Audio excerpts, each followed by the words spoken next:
There we go. So I'm recording now. Okay. So basically today's session is really about the MRP, guys. That's what I wanted to do. I wanted to start talking about what the MRP is, and also the timeline for the MRP, as well as basically just the overall like process of the MRP, how it looks like, the contents of the MRP proposal and so forth. So I know that Abdi, I know that you watched the video already, which is great. That's what I was hoping would happen. So maybe let's start with your questions. Let's see what questions you have, and then I will like sort of fill in from there. And then if Hani has some questions too, I'll work from there basically, rather than just give a whole lecture. And again, I'll just like work from your questions instead. So Abdi, go for it. Exactly. Thank you. Let's see from what questions you have. Thank you. There's so many questions before we go to detail about the slide. I wanted to understand the structure of the timeline. Structure of the timeline. That, yeah, we have started this course in September. Yes. And during the introduction session, we were told that it will be 2 years course. So, and the timeline that I have seen indicates that I have to think of a topic within December, then yes. Start of I think January up to 2020 December. That's the coming year. So, is there any other courses that we are supposed to be doing? I also wanted to understand this course now we are undertaking.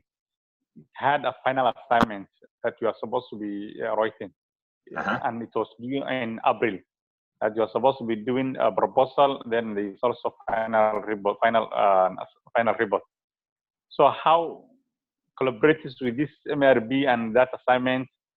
I wanted to understand a quick overview of how those go together.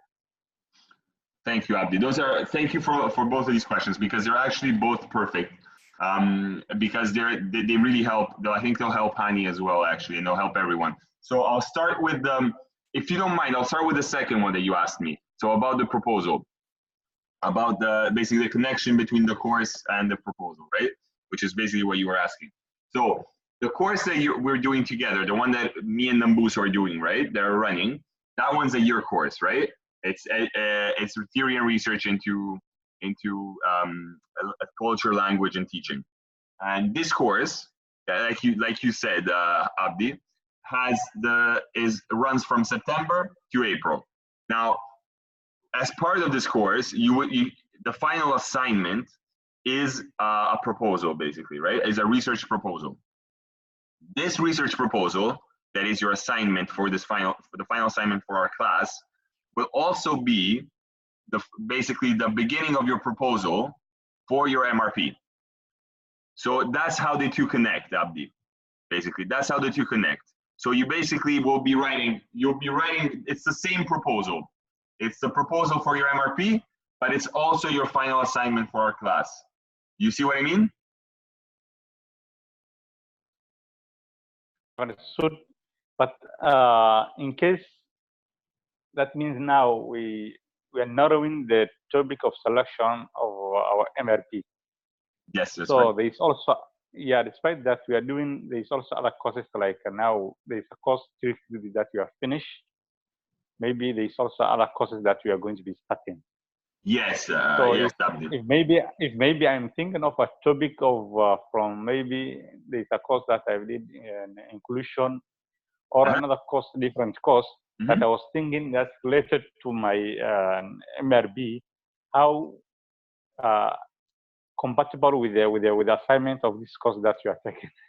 I understand. So I understand what you're saying, Abdi. You're saying basically like, what if you choose a topic that is outside of our course, right? That's what you're saying. Yeah, exactly. Yeah. That's exactly. completely fine, Abdi. I can tell you right now that is completely fine. The reason why I'm telling you that it's completely fine is because our course, the one that we're doing together, right?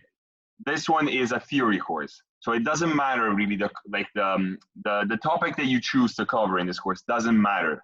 What does matter in this course is how you cover it. So basically it's what we're interested in, both me and Nambuso, is we want to see how you're using the theories that we gave you, right?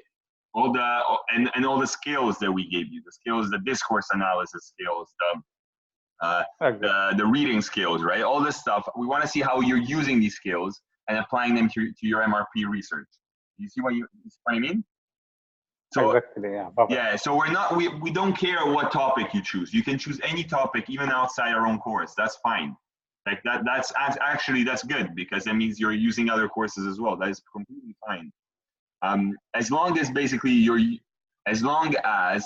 doing theoretical work with it as well. You see what I mean? Like, so as long as you're doing a good level of analysis, which is what hopefully you will have learned from our course. So basically, our course is about the skills that you use for your MRP. It's not about content so much. I don't know if that helps to clarify what you were asking. Yeah. Okay. I also wanted to understand, is this course for 6 credit or 9 credit? This course that you are doing for the theory course. Sorry, Abdi. Can you repeat this question again? Unfortunately, I didn't hear properly. The course that now we are doing, that you are teaching us the theory, is it a 6 credit course or 9 credit course? This one's a 9 credit course. 9 credit course, eh? Yeah, this one's 9. At least from what I remember, it's a 9 credit course because it's a full year one, right? It runs from September all the way to April, to end of March. Okay, that means when we finish this course, then to April, how many courses are we supposed to be doing? The other credit courses. Okay, so how many courses are you taking now, Abdi? Now we have finished 3 credit course. So you finished a 3 credit course? Yeah, plus the 9 credits that now we are continuing. Okay. So, and Hani, is it the same? Hani, is it the same for you? You have a 3 credit course plus this one, right? Yes. Hani? Yes, Mikra, yeah. Yeah, is it the same for you? You have a one credit, one 3 credit course and a 9 credit course. Is that right? Yeah. Yeah. Yeah. Okay. I just wanted to make sure that it's the same for both of you. Okay. So if that is the case, let me just check again how many, because I don't remember. Let me check again how many credits you need for your master's, guys. I'm just double checking, okay? Just so that I'm not telling you something. That's 18 credits. It's 18 credits total. Yeah. Are you sure? You're sure, Mohammed? Yeah, Yeah. That's what I remember from the orientation. Okay, let's just double check. Let me double check. Okay? Okay. Because I also don't remember well. I think it's 18 too, but I'm not 100% sure. So I just wanted to, just make sure that that's how it is. So that I don't tell you something, so that I don't tell you something wrong. I just want to double check to make sure. So program description, let's see. Okay. Yes, that's right. So you guys are doing, you're right. Yes, Abdi, you're right. You're right, 18 credits. Yep. So 3 full course equivalents, 18 credits. So right now you are doing, so ours is not 9, I think. Ours is 6 then, I think, Abdi. I think I told you, I made a mistake. I think ours is 6 courses, 6 credits, not 9, Abdi. Okay. So I think ours is 6 credits, and then the other one you're taking, which is a half year, is 3. So that gives you 9, right? So basically that means but that doesn't make any sense, because that would mean that you have way too many courses still. Let me just double check this. I think from my understanding,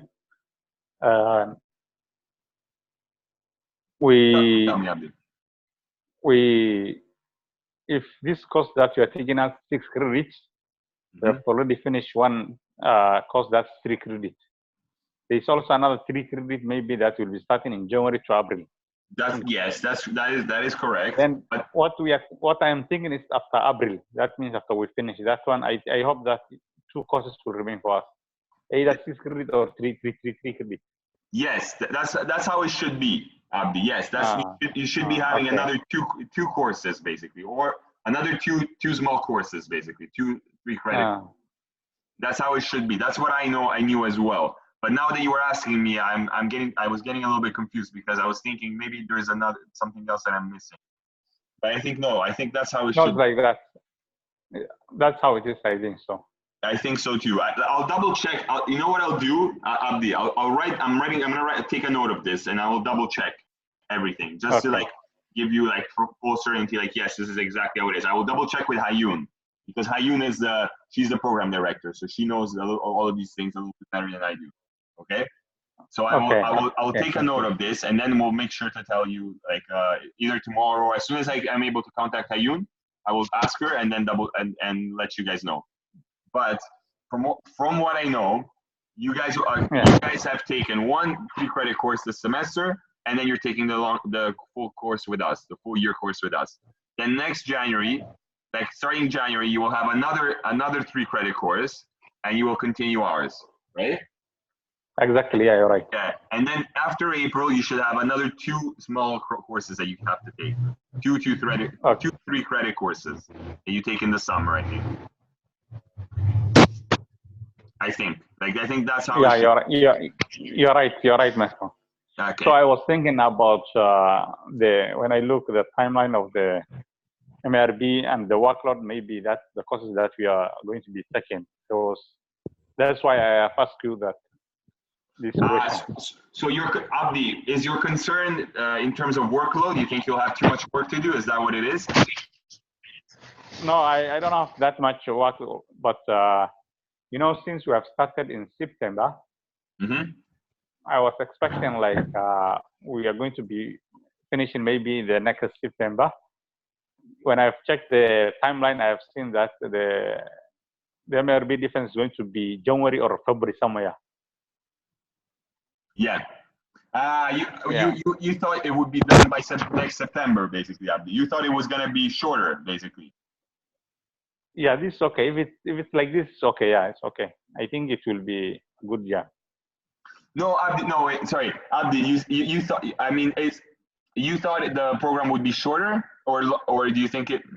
Like, do you think it's? You thought it was shorter than what it actually is? Is that correct? Did I understand that correctly? Yeah. That's what I was thinking. Yeah. Okay. So you thought you had less. You thought you had less time to finish. Yeah, yeah. In terms of the timeline that you have shown for the MRB. Yeah. Okay. So instead, now you found out that you have more time than when you thought. Basically, that's what you're saying. Yeah, maybe next year I think we need to engage more to prepare the MRB draft, get into contact with supervisor, and also do with the remaining courses that we remain for. Yes. Yeah. You will need. You will need. It will be a little more engaging. Yes, you're right, Abdi. Yeah. Like it will take a little more work, I think, because. Yeah. Because you'll be basically contacting. Wait, let me pull up the timeline so I can show. So that way Hani can see it too. That's what I was gonna do. I was gonna pull up the timeline so to show it to you guys. So that Hani also knows what's happening, because I don't think Hani has had the chance to watch the video yet. So I think she might be confused as to what we're talking about. Let me find.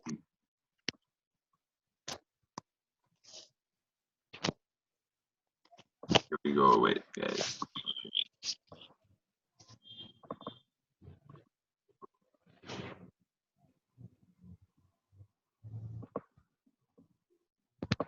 I'm opening it, guys. 1 second. Yeah. Yes, micro. Hani, I'm opening the. Hello. Yes, Hani, I'm gonna share with you a document now. I'm sharing with you guys. I'm gonna share with you guys a document. You can see it too. So everyone can see it. Okay. So because otherwise, because you didn't watch the video, you don't know really what we're talking about probably with Abdi. Here it is. Can you guys see it?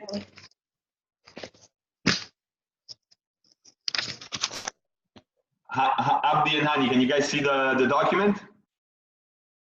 Yeah? Yeah, we can see. You can see it, yes.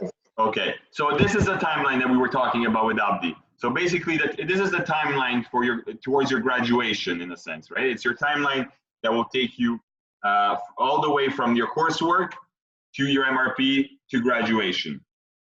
Now, like I was telling, like the same way I was telling your colleagues here in the DAB, it is essential, it is really crucial, guys, that you literally follow this timeline to a T. Like literally, this timeline needs to be followed all the way through. it's crucial, because if you guys fall off this timeline, like if you're not able to complete these steps by when they're supposed to be completed, what the program will do is they will change you to a coursework only option. And you don't want that to happen. The reason why you don't want that to happen, guys, is because you want a coursework only option will not guarantee you a PhD entrance. So let's say you want to continue a PhD, you wouldn't be able to because you only did a course only option. So you don't want a course only option. You don't want to fall into that. You want to make sure that you're on track to continue with your MRP work. You guys understand what I'm saying? So it's really, really, really imperative that you really observe this timeline well, like that you stick to it in your MRP work. Okay? I can't emphasize this enough, guys. The reason why I'm saying it is because I don't want you to have to not do an MRP. You know what I mean? Because MRPs are, first of all, they're a very good opportunity to explore a research topic that you're passionate about. And that's the #1 reason why I want you to do an MRP.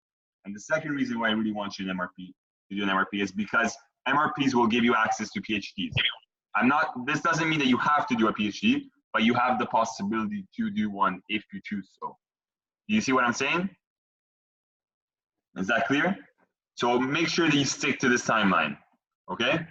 Now, so the timeline says, so that basically about now, so right now, you guys should be looking to choose your MRP research topics, right? So December 2019, right now, you guys should be starting to choose your topics, and you start reading literature on the topic. What do we mean by that? I mean, start looking for, once you think you have a research topic, first of all, send it to me so that I can have a look at it and tell you basically if it's doable, if it's okay, what you guys should think about. So as soon as you have a research topic, make sure to send it to me, okay? Then once you think you've chosen one and I've given you some feedback on it, start reading literature on the topic. Start finding articles, ideas, books, anything that you can find, resources that you can find on this topic, to make sure that you start reading a little bit widely and broadly on this topic. So you want to make sure that you have some sort of understanding of what people are saying about it. Okay, so that's basically what you should be doing right now in December. You should be trying to choose a research topic. You should be sending it to me so that I can have a look at it. And then if you have some time, start reading some literature on it. Start doing some research. I was telling your colleagues in the DAB today that there is an excellent, to do initial research on literature, there is an excellent database. It's called EDUC. It's the most important database for all journals from education, okay, from like the field of education. Have you guys ever used it before? Do you know how to access it by any chance? But what was the name? Eric, Abdi. It's called Eric. Just like a guy, it's like the name of a guy, Eric. E-R-I-C-K, eh? E-R-I-C, without the K. Oh, not yet. No, okay, you guys have never seen that before. So, okay. So what I'll do is, I'll show it to you right now. So if you go on, you all have access to the York Library website, right? So if you go on the York Library website, let me pull that up for you. So I will show you guys. This is a very good, it's a very good database. It's the best one for education, to find articles and stuff on education. Okay, you guys have been on the York Library webpage before, right? So this is what it looks like, right? So if you go over here, you guys see research guides right here. If you click on it, on research guides, it opens a list of databases that exist, right? And they're shown by subject. You see? They're shown by subject right here, right? So if you go through, we have to look for education, obviously, right? But education is under social sciences. So you see right down here, social sciences. You click on social sciences. And under social sciences, you will see education, right? if you click on education, it will give you a series of stuff that is all relevant to education. So encyclopedias, things that research guides, stuff that basically books, things that belong to education, to like the field of education, right? If you go under databases and indexes, this one right here, databases and indexes, you will find ERIC right here. You guys see it? So ERIC is the most important index in the field of education.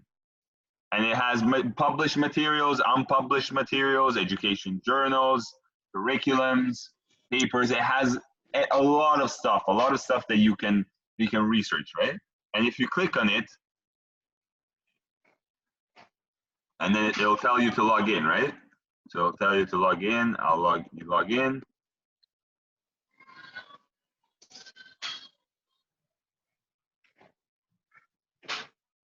So let's log in, and I'll show you a little bit ERIC. So this is, ERIC is a really good resource, and you can find a lot of stuff on there, like a lot of stuff. Can you guys see ERIC? Is everyone, like, can you guys see it? Or no? Yeah?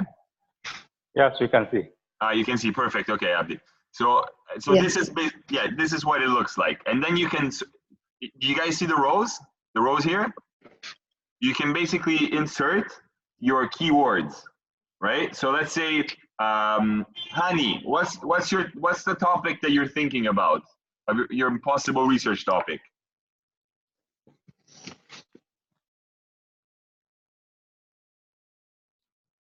Hani, you have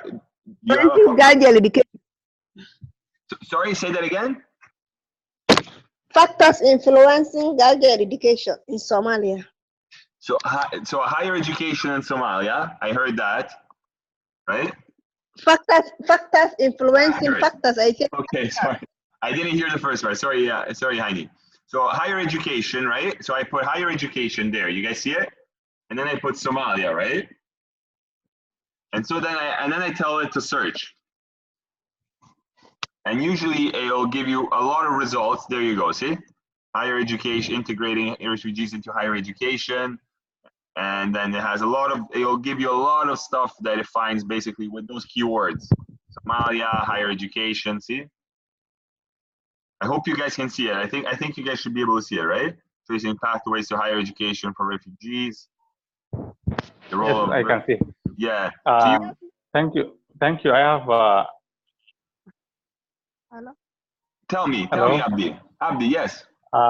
Maybe you have chosen a topic, and you want to find now the literature review of that topic. Maybe if you could not find some literature review that's relevant, maybe to specific to, or maybe relevant literature review that's specific to the topic that you have selected, or the area, or the country that you have selected, what will you do? Okay, Abdi, that's a very good question. So Abdi, for example, what's a possible area of interest that you have? Maybe I might be doing the research in Somalia, maybe a specific town, EDUC, Kismayo. Let me talk of, like, as Annie said, that girl education. Then there is so much literature review that has been written. Of course, but what? So what? And you want to write something about your MRP. What will you do if you don't have a literature review that's specific to that topic or to that area? So so there are two different things, Abdi. So there's various strategies that you can use. But the first strategy would be, okay, so let's say there's nothing on your geographical area, right? But there might be something similar that has been done in another geographical area. That's what I'm saying. Yeah. You see what I mean? So that's why. What is I didn't hear the topic well, Abdi. What was the topic? It's just an example. Maybe the topic can be girl education. Garden education? Girl education, yeah. In girl education. Culture and education. No, girl. No, girl child. Girls. Girl child education. Okay. Sorry, guys. Yeah. Sometimes the audio is not great. That's why I can't hear properly sometimes. Girl child education. So let's search. Tell me, Abdi. maybe girl education in Kismayo, and you find that there's no much literature review, or there's no literature review that topic that you are researching. What do you do if you do not find? So what you do, Abdi, this is what I'm saying. What you do is you think about the greater topic. It's actually good that there isn't anything on Kismayo, for example, in terms of girl-child education, because it means that you have actually a gap in knowledge that you can fill in. You know what I mean? Like your research can be the first one to talk about that, right? So it's, in a sense, the fact that there isn't anything really there in terms of Kismayo is good, because you can talk about Kismayo. Now the problem is you're right, you need literature that can help you think of the issues, right? So that's the thing. So that's why I'm saying, so instead of just thinking about Kismayo, so let's leave Kismayo out of it, search for girl-child education. There probably is a lot of literature on that, right, Abdi? Yeah. Yeah, so basically that's what I'm saying. So instead of so think of the keywords that you're thinking about, right? So if one of the keywords is girl-child education, but you can't find anything relevant to Kismayo, but you will be able to find stuff relevant to girl-child education, that you will be able to find. For example, if I put girl-child education here on Eric, and then I search, I'm pretty sure I'm gonna get quite a lot of results. You know what I mean? Exactly. Results. Girl-child education in Nigeria, girl-child education in Kenya, girl-child education outcomes, a case study from Ghana, girl-child education in Nigeria. So you see there's quite a lot been written on girl-child education, right, Abdi? Just not in your context. So what you have to do, and if you want to do something, let's say you wanted to do something similar, right? What you will have to do is you'll have to read the literature that exists, right? But then think as to how much of that relates to your area and how much different your area is. Do you see what I mean? So you can apply some of the theoretical concepts that this literature is talking about, but apply them to your case. And so maybe you might find that some of the theoretical concepts have to be slightly different for your case. Do you see what I'm saying? Yeah, exactly. Yeah. So what I'm telling you is like, it doesn't mean that you have to abandon the topic. It just means that you have to try to bridge the two things. You know what I mean? But it means that you have to do some more research in terms of the theoretical concepts. That's all it means. It means that you will fill in the gaps, Abdi. You will fill in the gaps about Kismayo by doing research in Kismayo. You know what I mean? That's where your methodology comes in. That's where basically, if you're doing interviews or surveys, whatever it is you're doing, that's where you'll get the data about Kismayo. Exactly. Right? That's where you'll get that data. That's where you'll get the data for, like, the present data for Kismayo, and then you'll use that data and you'll read it in comparison with the literature that you found on the rest of the world, and you can see what applies and what doesn't. Perfect. That would be one strategy, Abdi. That would be one strategy. Thank you. Okay. So, but this was just to show you guys, Eric. So this, you see how you saw how it works, right? And you saw how to get there now. So Eric is a good way to start. Eric is a good way to start because it will show you a lot of articles, a lot of books that exist, and then you can sort of work from there to sort of have an idea of the field of research. Okay? Is that good? Perfect. Yeah. Yes, Mikro. And can we use any other resource other than the Eric? Can we use any other resource other than York Library? Well, yes, you can. You can use Google Scholar. Have you ever used Google Scholar before, Hani? Yeah, for example, when you are researching in Kismayo, you may not get relevant articles from York Library. Of course. So will it be possible if you use any other articles? Maybe UN article or any other article, NGO, or any other article written by NGOs or so on. Yes. Can we use that? Yes, you can use. So, okay, Hani. Sources, you have to decide what sources are relevant to your project. You see what I mean? So basically, some sources, like you were saying, maybe NGO reports, other even newspaper articles can become resources as well. So it becomes sources of knowledge as well. As long as you contextualize them, like as long as you say why it is that those are important to you, right? So as long as they're relevant to your research, that's what I'm saying. You see what I'm saying? So yes, of course you can use the reports by NGOs, you can use reports by the UNHCR, you can use reports by policy documents, you can use policy documents by the government, the local municipality, but you have to make sure that A, they're relevant to your research. So you have to justify why you're using them, right? And B, you have to make sure that you can access them, like that you can have access to these reports and policies. Does that make sense? Yeah. So yes, you can use them, absolutely. That's what I'm saying. But you have to build a case. Like you have to tell me, or not me necessarily, but like tell the reader why it is that it's important that you're bringing in these resources, right? For your data, for your information, or data, either way. So yes, the answer is yes. The short answer is yes, Hani. That you can use outside resources from York University. Absolutely, you should be using other resources as well. I also wanted to understand the methodology. I have seen what structure and semi-structure. If you can define for us the difference between the methodology of semi-structure and structure when you are doing this research.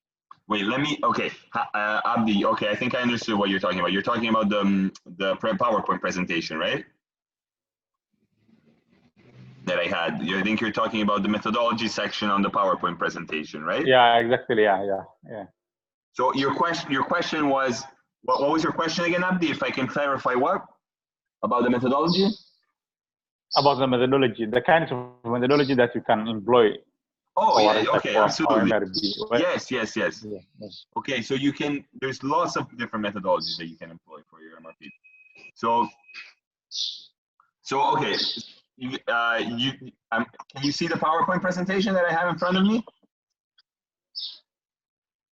Yeah. Okay, perfect. So basically, qualitative methodology. Yeah. Yeah, that's right. So there's a lot of different. Okay, guys. So there's a lot of different types of methodologies. So let's start from that. So methodologies are basically your frameworks. That's how you will be conducting your research, right? That's what a methodology is. So methodologies basically include a sort of theoretical framework plus a series of methods through which you collect data.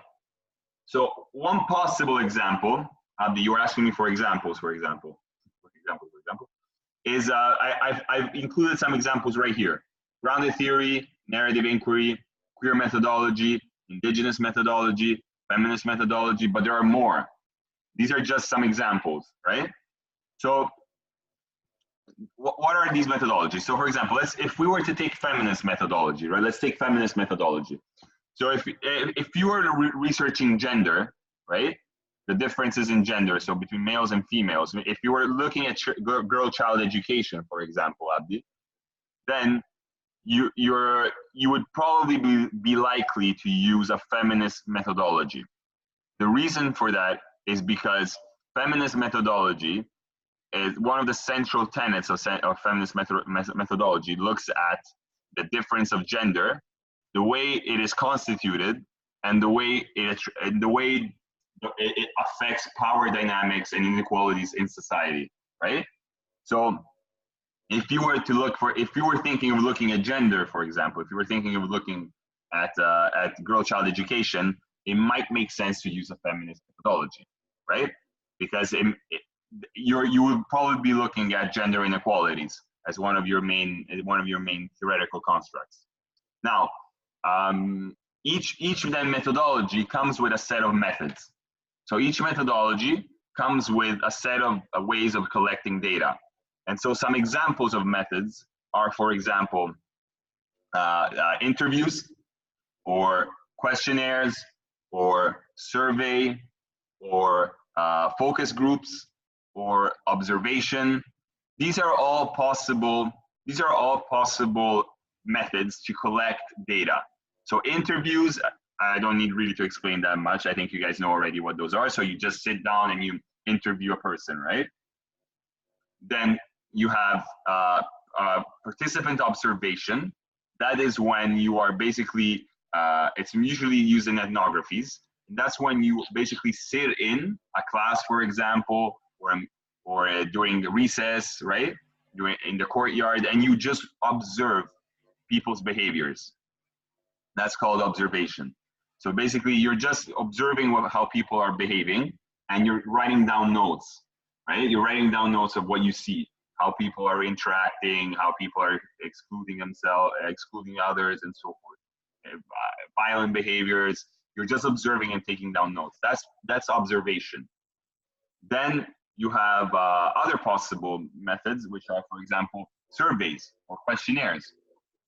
That's usually, those ones are, surveys or questionnaires are ways of getting a few more people, right? So you prepare a survey, a few questions, right, that you want people to answer, and then you hand out surveys to people, and then you collect all the results, all the people's answers, and you analyze all those answers basically that people gave you. That's a questionnaire or a survey, depending on how open-ended it is. A questionnaire has yes and no answers, or multiple choice. A survey has open-ended questions. So usually a survey, you allow people to write a little bit more than just one sentence. Like they might write a little bit of a small short paragraph or something for each response. So those are some methods that you can employ to obtain information, right? When you're working with people and you want to gain data from it. Another idea is a focus group. So a focus group is basically when you take a lot of people together and you speak about a specific theme, right? So they're almost like group interviews, rather than individual interviews. And so basically you might see basically how people are talking about a specific topic and stuff like that. These are just some examples, though. These are not all the examples that exist. These are some examples of possible methods. Other methods are, for example, documentary. So basically, one way to do that is you look at historical records. You look at basically all the archives. Maybe let's say you want to reconstruct the history of girl-child education in Somalia, right, Abdi? Let's say you want to do that. So you reconstruct the history of it. So to reconstruct the history, you have to go back and look at all the archives, all the documents from like the past maybe 50, 60 years or so. And like analyze all these documents basically and look for trends, look for patterns. That's another method. That's a documentary or archival method. Another way is to look at trends in newspapers or newspaper articles, for example. So what you might do is you might collect a lot of our newspaper articles from the past, I don't know, 20 years or so, and you look at basically, for example, all the possible newspapers from that era, so like different newspaper headings as well, and then you establish trends. You're like, oh, wait, I see a trend because everyone has been talking about these specific topics. So those are like trend studies of trends, for example. There's many methods of research. I don't know if that satisfies some of your curiosity, Abdi and Hani. Like that, those are just some. These are some examples. First, grounded theory and narrative inquiry. Right. Do you want me to go a little bit in detail on those, Abdi? Yeah. Okay. Yeah. Absolutely. Yes. So I can actually, you know what I can do? You see on this slide, if you notice on this slide, I've inserted a few links. Right? Do you guys see them? So those links are excellent, Abdi and Hani. These are encyclopedias of research. Okay. So basically, you will share with us this. You will share with us to WhatsApp this slide. Absolutely, I will share with you on WhatsApp, Abdi. So basically, these links are these are encyclopedias of research methods. So basically, if you input this link, I'll do it right now so you guys can see it with me. If you input this link, right, and put it in Google, sorry, not on Google, on a research page. Like you click the link, the hyperlink, and you follow it, right? it will open this page here. I'll show you guys.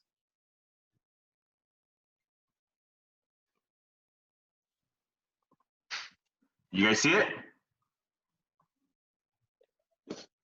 So this is the Sage Encyclopedia of Qualitative Research Methods. This is basically just like an encyclopedia, but of all the research methods that exist. And it has a lot of entries inside, like all the possible methods that have been used, this one has. And if you go under, if you see under here, approaches and methodologies, do you see that, guys? Approaches and methodologies, and you click there, it will give you a list of all the methods, all the methodologies and methods that exist. So Abdi, you were asking me about grounded theory, right? You were asking me about grounded theory and narrative inquiry. You wanted to know what those were, right? So if we go here, right here, grounded theory, you see? So we click on it, and then you can read about grounded theory, what grounded theory is. So for example, what does it tell us? It tells us that grounded theory refers to a method of qualitative inquiry and the products of that inquiry. Like most discussions of grounded theory, this entry emphasizes the method of inquiry. So basically, grounded theory, the grounded theory method consists of a set of systematic but flexible guidelines for conductive, inductive, qualitative inquiry aimed towards theory construction. In other words, what grounded theory is basically it's looking at patterns and generalizations.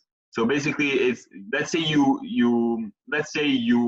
administer a questionnaire, right, Abdi? You administer a questionnaire. You have lots, like 50 answers by people, right?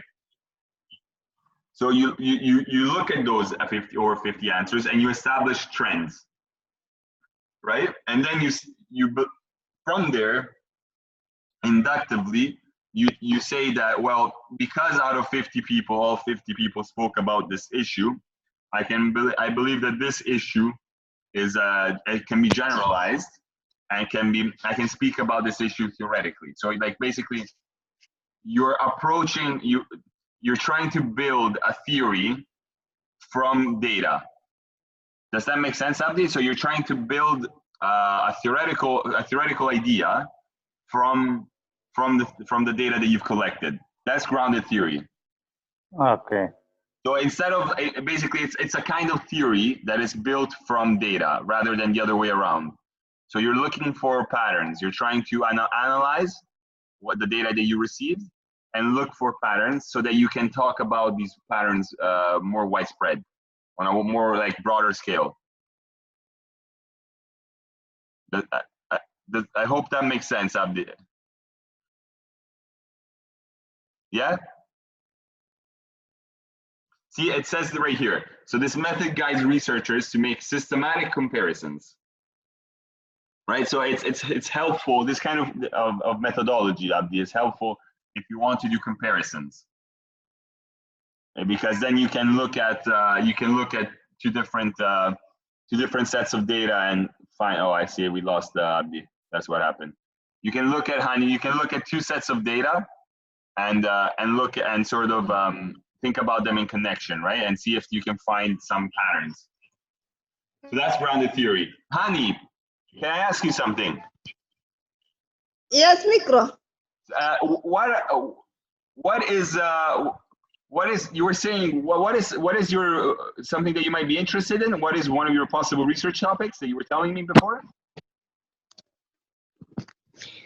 Before that, I wanted to ask about the MRB. Yeah, tell me. What do you want to ask? Yes, the research project. The research project and MRB, how are they related? They're the same thing, Ani. Like the research project is the MRP. MRP stands for Major Research Project. Oh, okay. So MRP, like the initials, right? MRP stands for Major Research Project. MRP, Major Research Project, basically. So that's what an MRP is. It's your research project, Hani. Yeah, so it's the research project that you'll be undertaking as part of your master's, right? So that's what. So what are you asking? No, I was asking. I was asking basically if you have any idea as to what kind of research topic you might be thinking of doing for the MRP.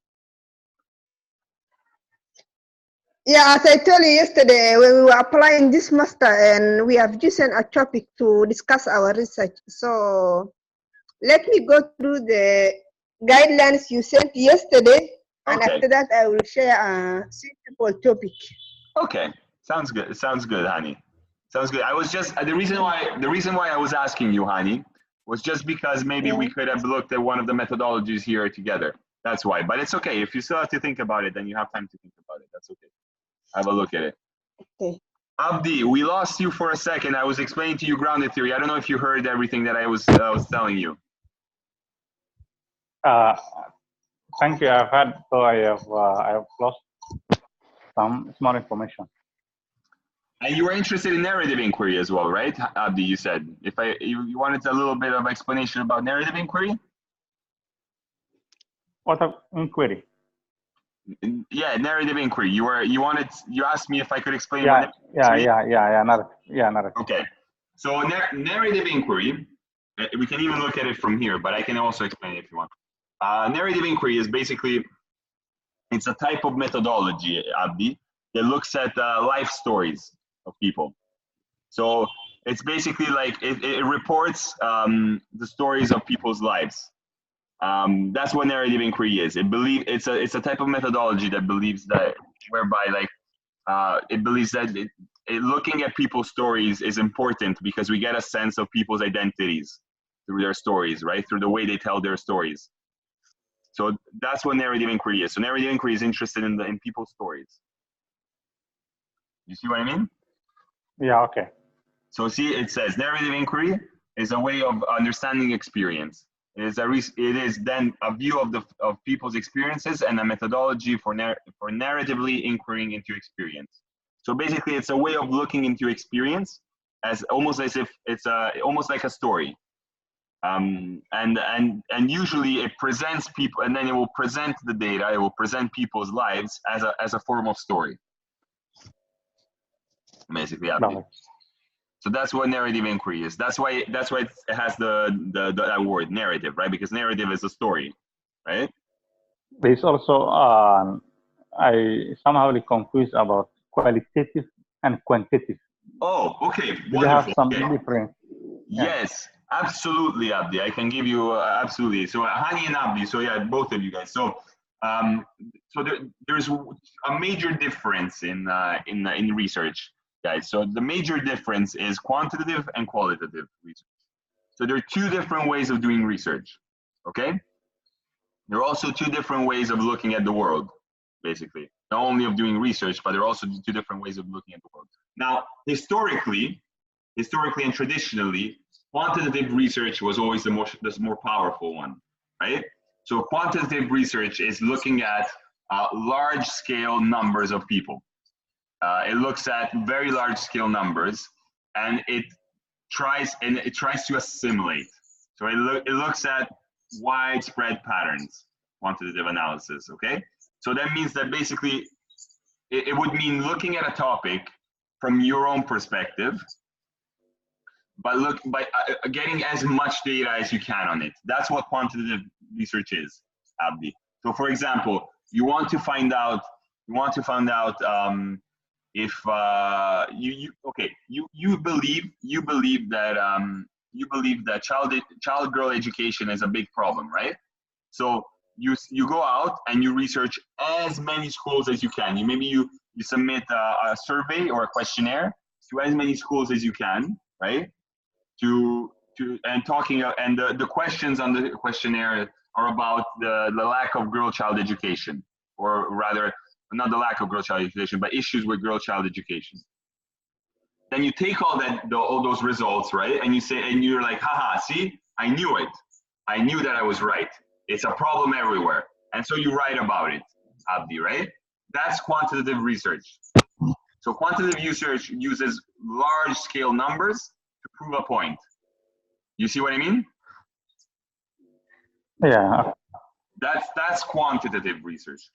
Qualitative research goes in a slightly different direction. So qualitative research is more of a dialogue between the researcher and its participants. So qualitative research has come into play more recently and has started to fight back against quantitative research. And qualitative research says that basically you cannot simply just gather data from the world, because when you interact with human beings, right? When you interact with other people, you need to dialogue with them. You need to see how they're interpreting things. So you cannot just impose your way of seeing things on the world, Abdi, you know? So that's what qualitative research tries to do. So qualitative research isn't about big numbers. Qualitative research is about respectful research with other people.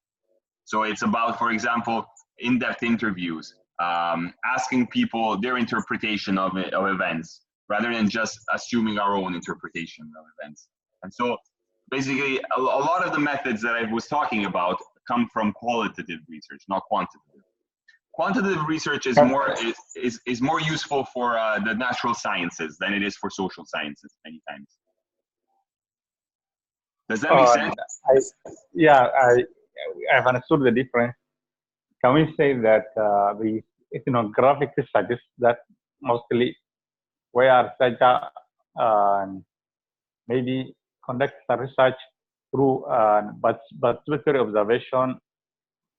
So is that maybe book that they normally write through observation of participatory observation, like certain culture of certain community? Yeah. Can we say that it is a quantitative research? No, so participant observation, Abdi. Observation would fall under qualitative, not quantitative. Qualitative. It would fall under qualitative research, because the thing is, you're observing, right? You're observing. So as a participant observer, you will probably end up interacting, and you have to take account of your role in the community. You have to take account of the way you're participating in that community as well. So it would fall more under qualitative research. It would fall under it. It was actually observation, Abdi, comes from ethnographies. Yeah. So a lot of ethnographies use observation, right? Participant observation, and ethnographies are usually qualitative studies, because the reason for that, Abdi, is that you'll take the as concepts, right? The concepts that you'll be using will be concepts that you take from the people that you're observing, not your own. Do you see what I'm saying? You see what I mean? Like, yeah. Like you wouldn't come there and say this is how you look at things. You would go there, observe for a long period of time, so that you can understand how people are making sense of their reality, right? And use those same conceptual frameworks to then orient your analysis to. I don't know if that makes sense. I hope that makes sense. Yeah, you have made sense. Yeah. I have understood the difference. Yeah, quantitative studies are very rare in social sciences lately. Like it's very rare to find a quantitative study in social sciences in the last few years, because the reality is that quantitative analysis comes from science, because it's where you deal a lot with objects, right? You deal a lot with nature, with objects, with experiments. So that's when quantitative analysis is very useful. For the social sciences, it's mostly qualitative analysis that is used, because you're often dealing with human beings, right? So you can't just use human beings as objects, right? Okay, I also wanted to understand the difference with research when you are conducting these structured and semi-structured. About some will say I've used semi-structured method of maybe collecting data, or structured method of collecting information. What does it mean, structured and semi-structured method? Structured and semi-structured interviews. That's what you're asking, right? Yeah. Okay. Okay. Exactly. So structured and semi-structured interviews. The difference is very simple. A structured interview would be an interview where you have all the questions already set, right? you don't allow for any flexibility. So basically, like, you go into the interview, right, and you literally just go through all of your questions. That's a structured interview, right? A semi-structured interview would be that you have a few questions already written down, but you allow for basically the flow of conversation. So let's say Abdi, you went inside the interview, right? You went inside the interview with a few sets of questions, but then while you're asking those questions, the person is giving you a few answers which are more interesting, right? And so then you sort of change from there, right? So you ask a few questions that you didn't have on the paper, but have emerged in conversation with the other person. That's a semi-structured interview. It's more flexible. Excellent. Thank you. No problem. I've understood. Yeah, this is the terms that you normally meet when you conduct research. Qualitative, quantitative, structure, semi-structure. That's right. Thank you. Yeah, no problem, Abdi. Hani, do you have any other questions that I can answer for you on with regards to the MRP? To the research project? No, I have not watched. Okay, so not at this time, basically. At this time, you still don't have any questions. Okay, that's fine. So what we'll do is, guys, I think we'll interrupt the session for today, because I know that Abdi, I know it's prayer time for you, and Ani, for you too, I think, right? Isn't it prayer time for you too? Or just for Abdi? Yeah. So Yeah. So it's almost. Yeah, because I'm aware of that, so I don't want to run into your prayer time. So I'm aware of that. So let's stop here. Well, what I ask you guys, what I will ask you to do is to have, Hani, since you haven't watched the video yet, make sure that you, as soon as you can, please watch the video. So if you have any questions, that way I can answer them about the MRP. Okay. Also, keep thinking of your research questions and topics. And when you have some stuff down, send it to me so that I can start looking at it. Okay? Okay. Does that make sense? That's for Hani as well as for Abdi. Same thing to you, Abdi. Yeah. Whenever you have when will be the when are we supposed to be submitting to the research topics that we just? When are you supposed to submit it? Send it to me, Abdi. Whenever you want. Yeah. Whenever you want. Whenever you have something down. Whenever you feel like you want some feedback from me to see if you're on the right track. If you're like, whenever you feel like sending it to me, just send it to me. Like there's no date, Abdi. There's no due date. It's just just think about, give it some thought, and send it to me when you want to. So if you want to get some feedback on it. Bye-bye. Okay. Okay. Thank you. No problem. So we won't meet tomorrow. We won't meet tomorrow. Is Sunday. Tomorrow is off for everyone. It's off for me too. But we will meet. We will meet hopefully on.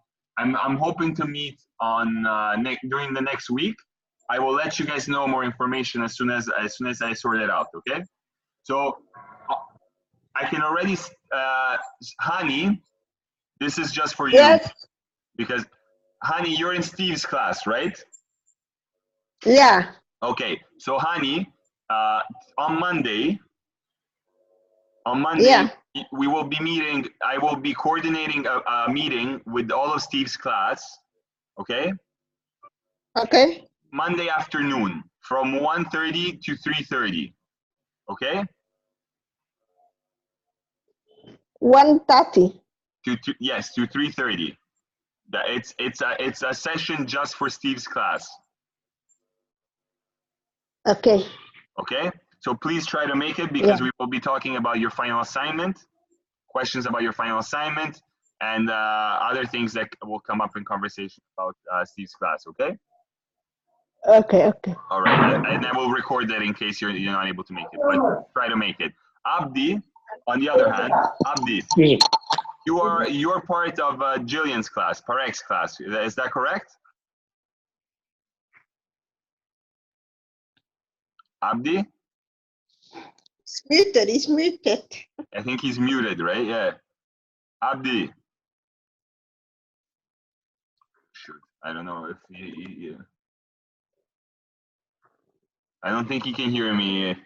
either, Hani, because he's not unmuting himself, so I don't think he can hear us. Okay. Wait, there he is. Abdi. Okay, Maro, thank you. It's the time. I think we. You have to go. Okay, Abdi. I just wanted to ask you: are you in Jillian's Parek's class? In the inclusivity class. Yeah.